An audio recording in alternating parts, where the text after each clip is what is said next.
going on, guys? Welcome back to another video. You should already know we're at the end of the build, and you should know better than I would not put this giant air box back in.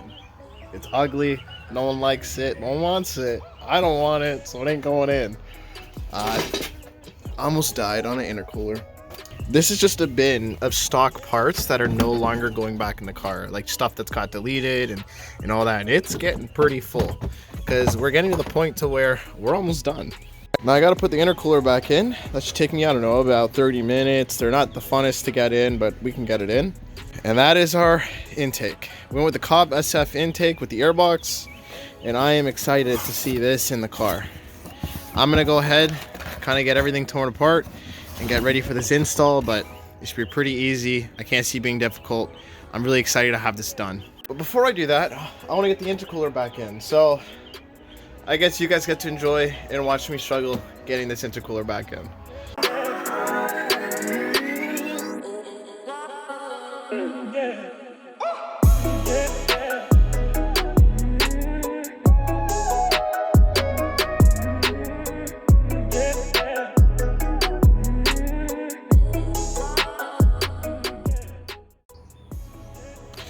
Well, this sucks. This is the connector that goes right there for the air oil separator.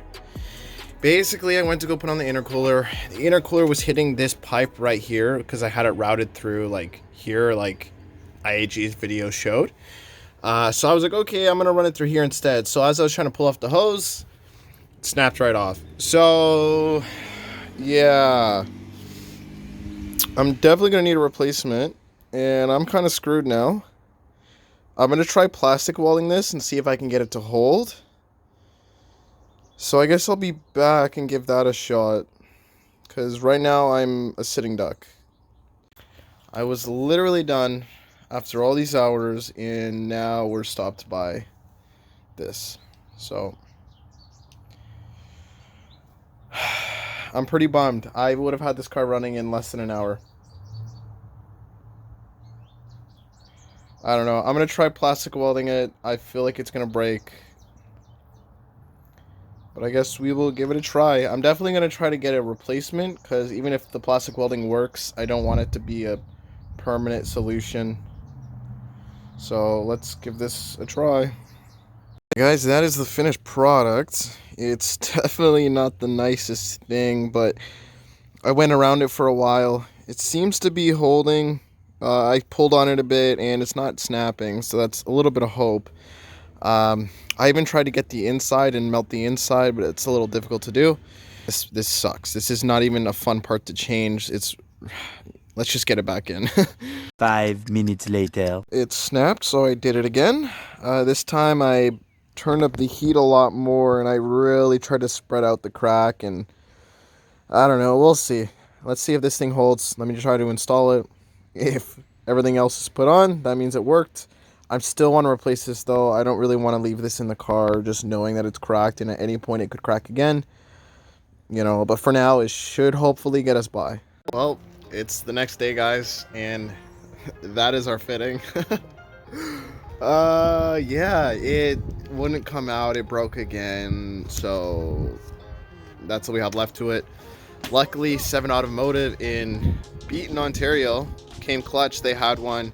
Also, the guys over at COBB Sanctuary, they were trying to help out too. It's just 7 was closer, so I went with them. But shout out to COBB Sanctuary as well for helping me out. Probably still gonna grab another one from them anyways, because if I broke it once, I'll probably break it again. But let's get this thing thrown in. I'm gonna just soak it in oil and hopefully this thing slides on, because I do not want to have to replace this again. So I'll be back once we're done. Wish me luck. Okay, it's in, guys. Everything is in. As you can see at the bottom, I had to use a zip tie. I honestly could not get that clamp on there with it. That's why I put this part on before I put the intake manifold and everything, just because it's such a tight reach. I don't know how anyone's supposed to do that. I'll be honest with you, I don't know how. But that's on as well. It's pretty tight. It's gonna take some shoving. I don't know how that's supposed to go on, but let's hope it goes.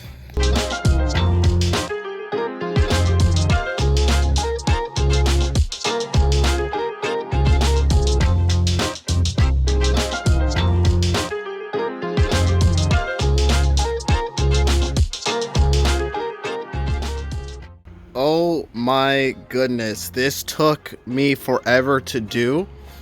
And basically what happened was that coupler that goes onto the turbo, it was starting to rip on the bottom when I was trying to get it on the turbo. And I just couldn't get it on. So to avoid that, I basically flipped the intercooler around, unbolted the 4 bolts that bolt the Y pipe to the intercooler, installed the Y pipe, then put the intercooler on, mounted that to the Y pipe, and then had to force this thing to go on. Once that was all bolted down, it was a pain in the ass, guys. I hate top mounted intercoolers. Since I've wasted so much time on that, I'm not going to show you guys an in-depth way of how to install the COBB intake, guys. I'm just going to get through it. I am tired. I have been working on this car like 3, 4, 5 days in a row, like non-stop. I just want to see her run. So I'm going to throw it in. I'm going to throw you guys in a time lapse. You guys can watch. I'll throw some fancy music in. But I just want it in and done. I'm also going to disconnect power just because I feel like dealing with the map sensor, we should have power disconnected. So I'm going to do that too. Enjoy the music.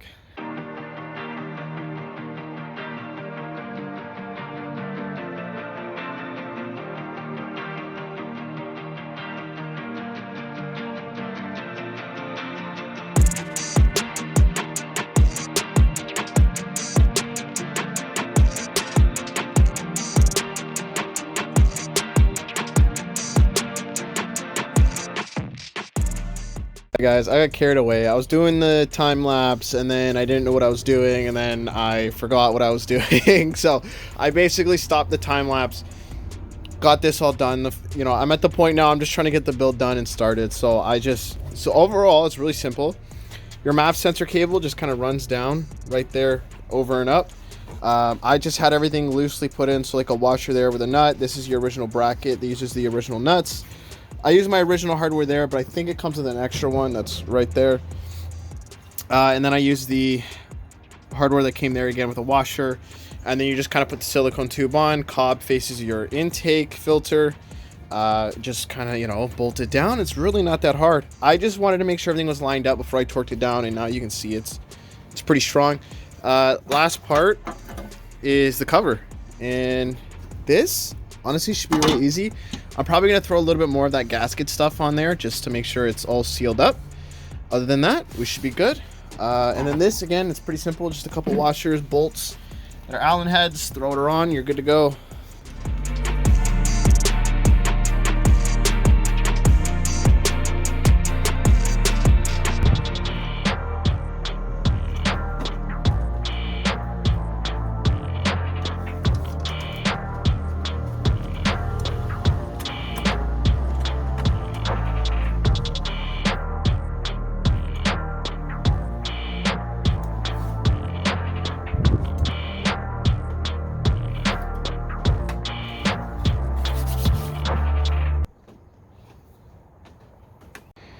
And there you guys go. She is complete. And the only thing she needs now is coolant.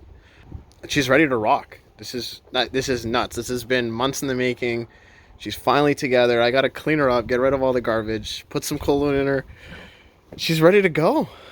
She's ready to go, guys. So next video, startup video, guys. I am pumped for this. I am so excited. I have been pushing myself to this point and I don't know what to do now. I don't know. It's weird. It's very weird. It's a surreal feeling, but I'm ready to get this thing rocking. I'm ready to hear what she sounds like. I want to hear her roar. So next video is coming up. First start. If you guys want to see it, please feel free to like, comment, and subscribe. Take it easy as always.